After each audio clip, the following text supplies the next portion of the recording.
So mga tol, kakatapos lang po ang final weigh-in ng Unified WBC at WBA Welterweight World Champion Kit One-Time Turman versus sa pambato po ng Australia na si Brock Jarvis. Nagaganapin na po ang laban nila bukas mga tol.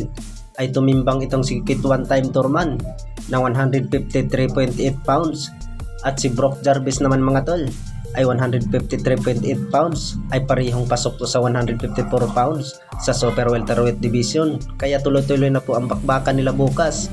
Nagaganapin sa bansa po ni Brock Jarvis sa Australia. Bukod dyan ay dadayo talaga itong si Turman mga tol para sagupain niya itong si Brock Jarvis bukas.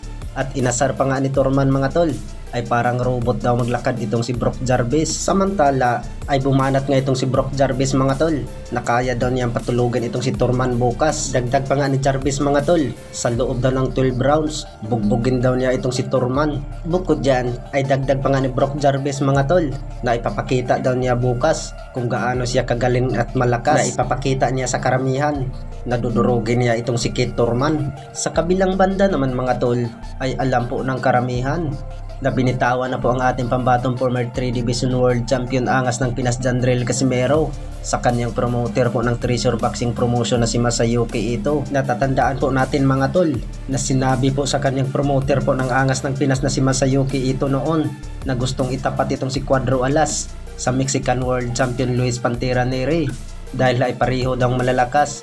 Magandang laban daw mga tol.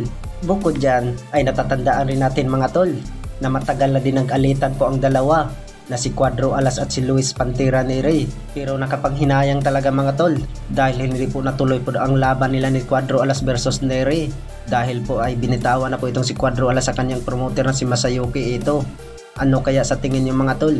Sino kaya ang mababagsak sa kanila kung sakali ay matuloy po ang laban nila ni Cuadro Alas versus Luis Neri?